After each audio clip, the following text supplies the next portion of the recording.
Hello everyone, welcome to today's talk on a fascinating and often overlooked aspect of human interaction. No man will ever tell you that they are looking at you, doing this. This topic dives deep into the silent, often subtle world of male observation and communication. It's a subject that holds immense importance in understanding the dynamics of relationships, whether personal or professional. You see, we live in a world where much of our communication is unspoken.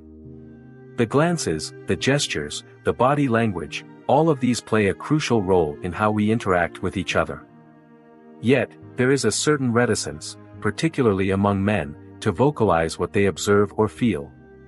Today, we'll explore why this is the case, and what it means for our interactions with the men in our lives. Societal norms and expectations. To begin with, let's take a step back and look at the bigger picture.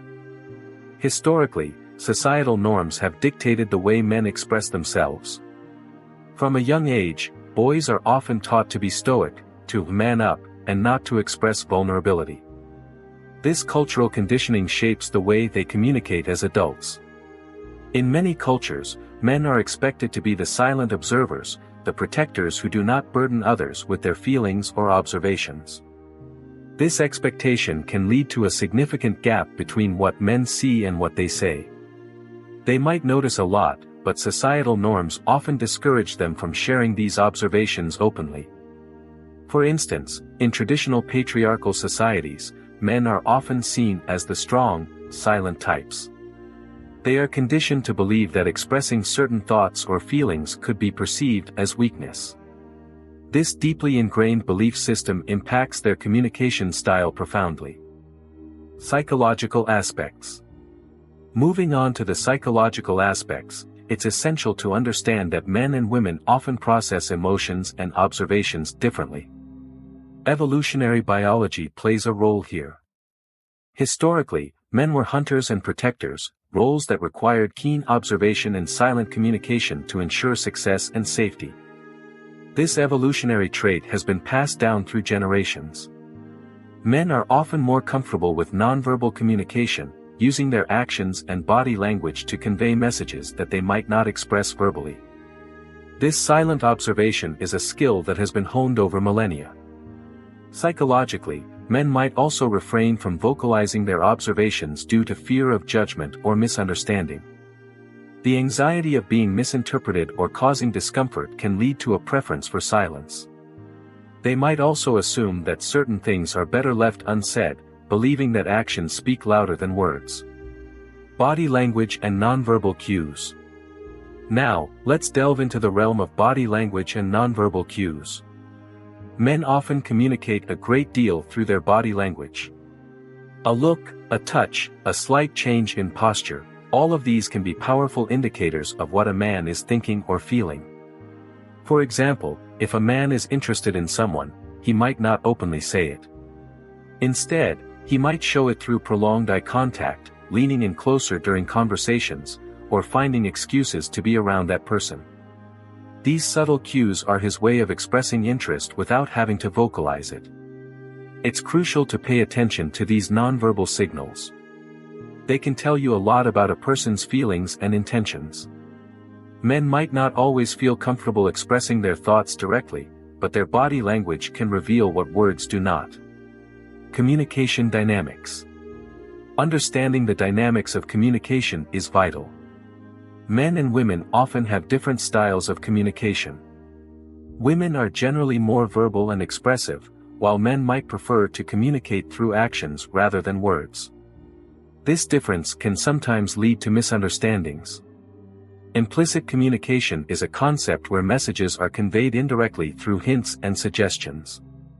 Men often use this form of communication because it feels safer and less confrontational. They might hint at their feelings or observations rather than stating them outright. For instance, instead of saying, "I'm worried about you," a man might ask, "Are you okay?" This indirect approach allows him to express concern without feeling vulnerable. It's a way of protecting both himself and the person he's addressing. Case studies and examples. To illustrate these points, let's look at some real-life examples.